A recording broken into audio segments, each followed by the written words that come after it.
Hey there, welcome into the 3 a.m. Coney. Fun interview this week. We love doing these little audio interview bites. They're a quick way to get somebody to call in the show, insert their opinion, insert their knowledge, and us post it nice and fast for all the 3 a.m. Coney fans.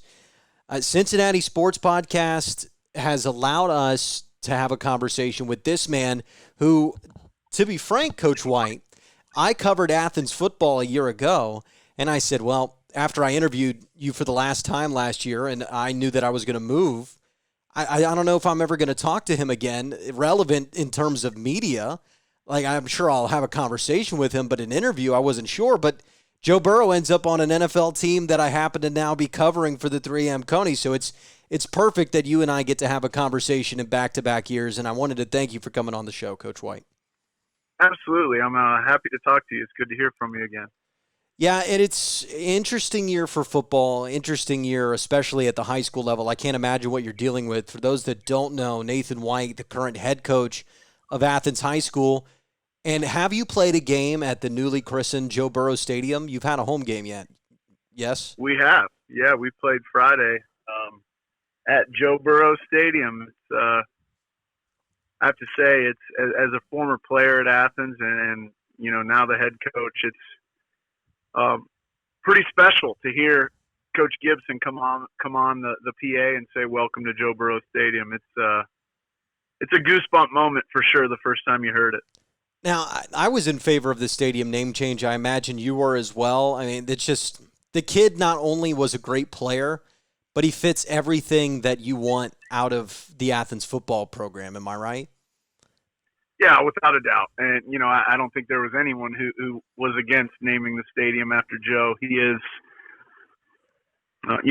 coaches use the phrase, he's a team guy a lot. And oftentimes that talks about a guy who maybe isn't a great player, but does everything else right. Joe is the best player we've ever had, the best player I've ever seen.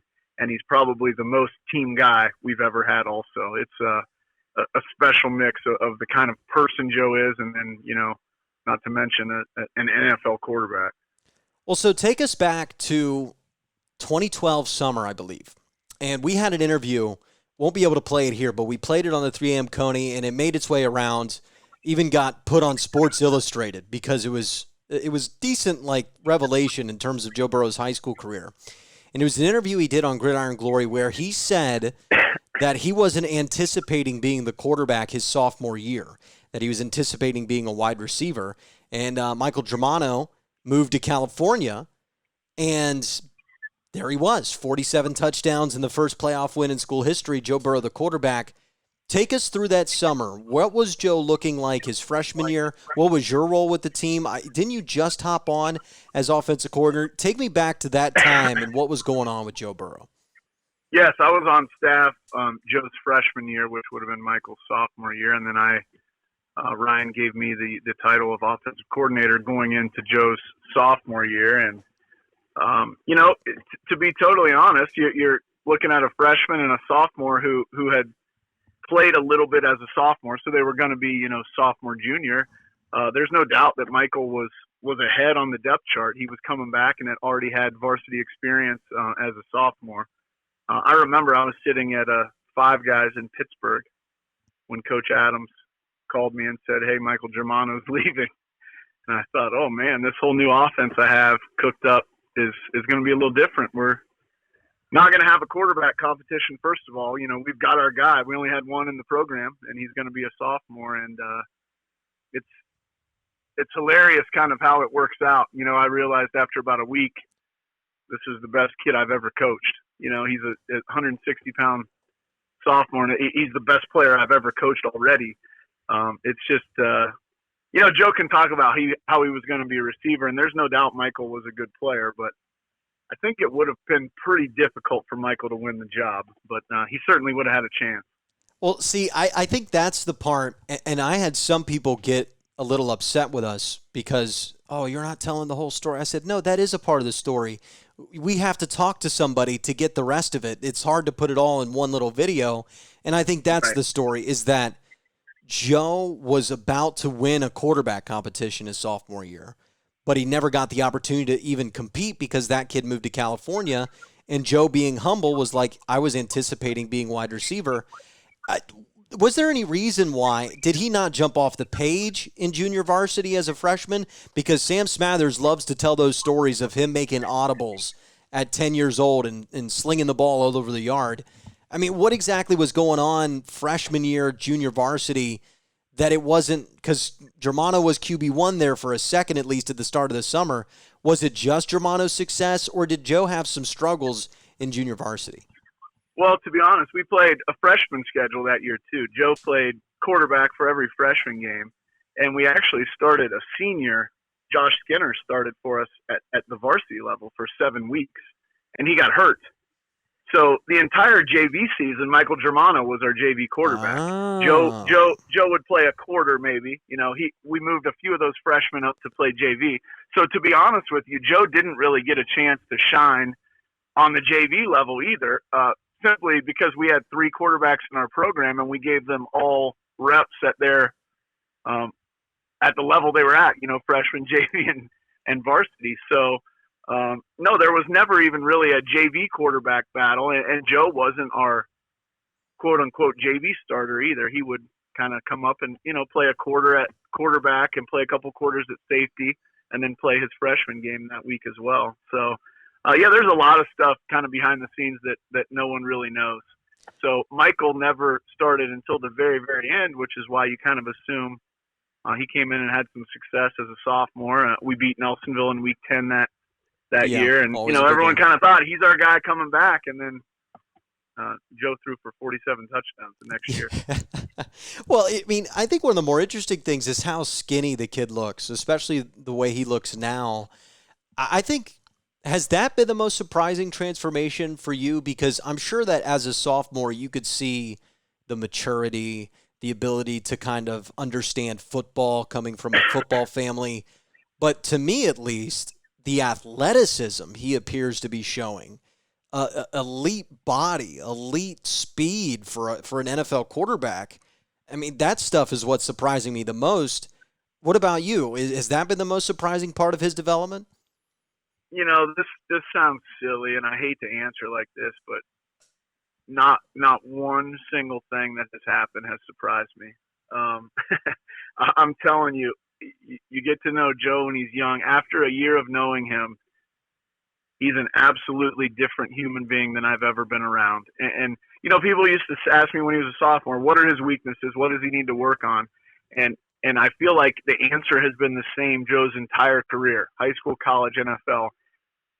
He is really good at everything.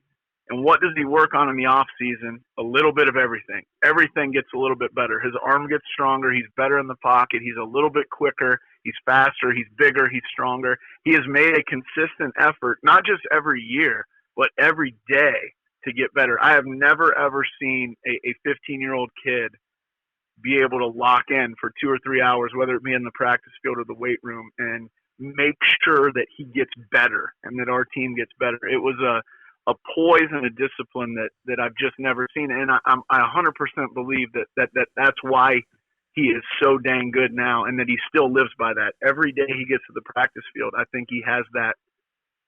It's even more than a passion. It's a drive. There is no other option than to get better right now, to make myself better right now. It's very special. Yeah, and that's certainly exciting for Bengals fans. To hear that. I think that type of work ethic, though, you saw it in Athens.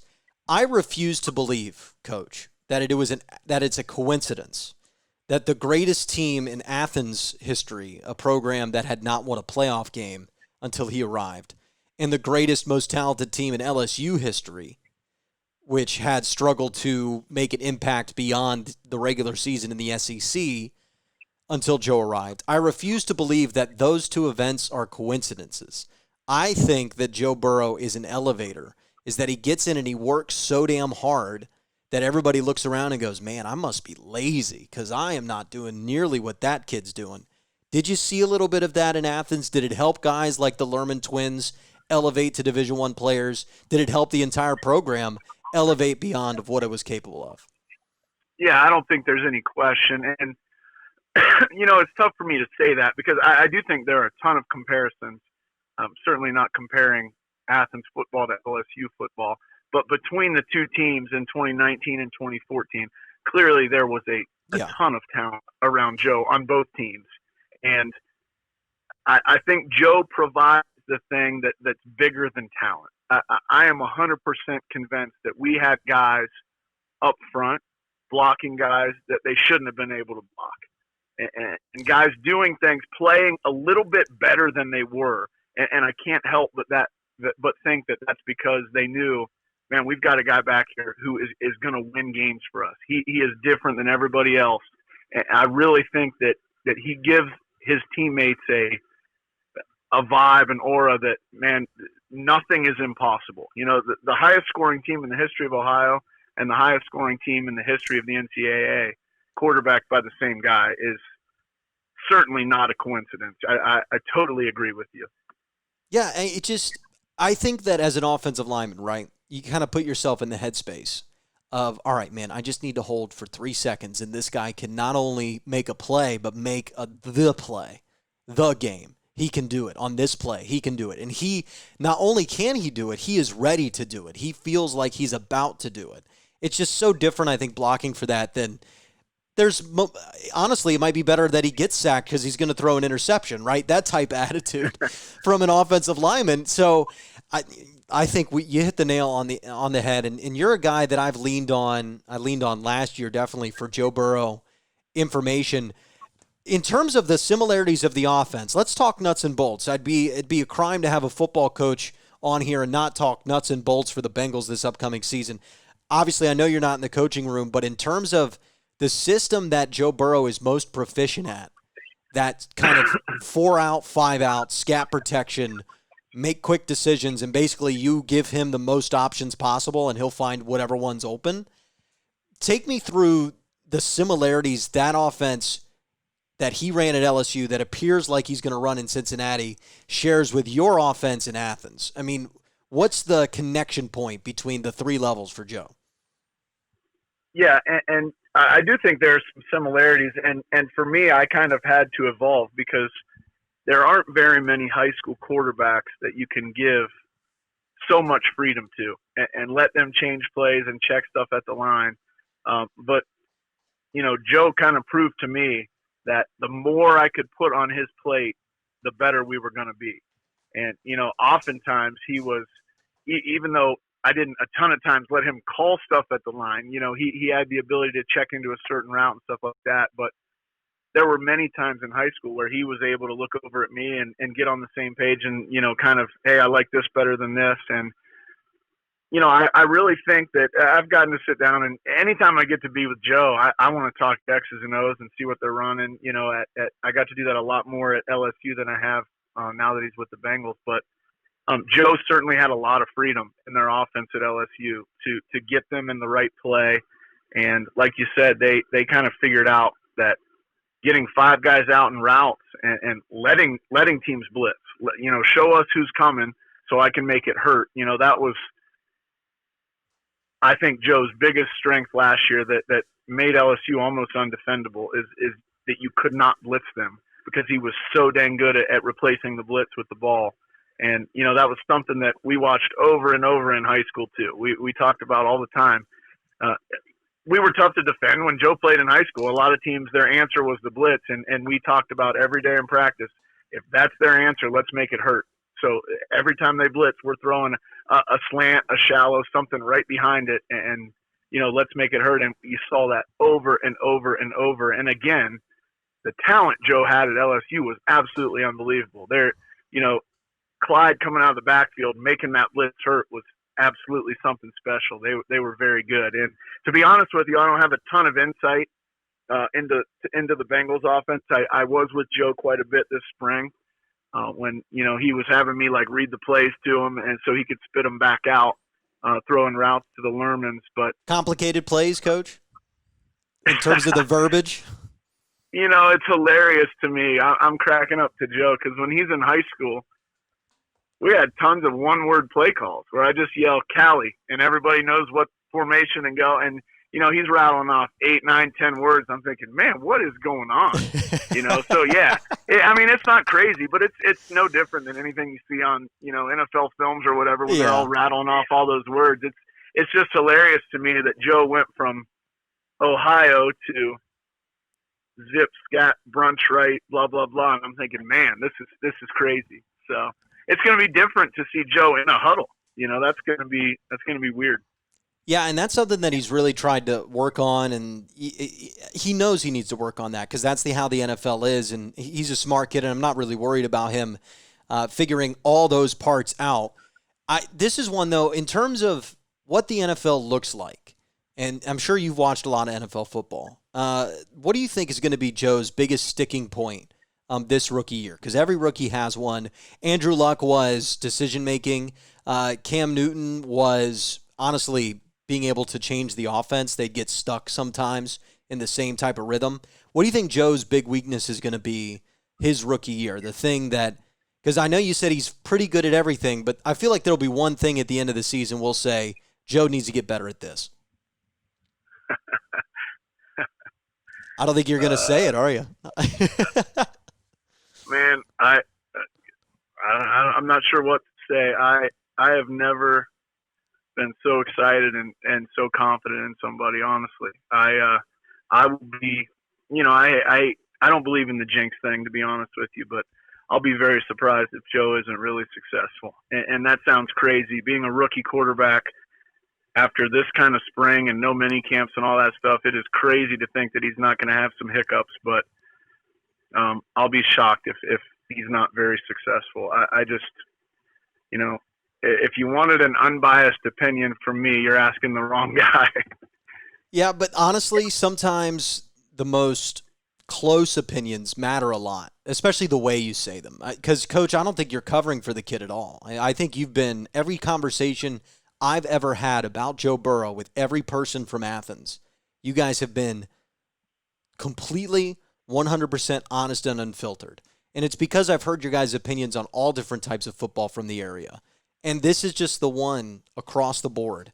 Because you laugh, and I'm sitting here thinking, like, man, I'm kind of having to create what his struggle will be.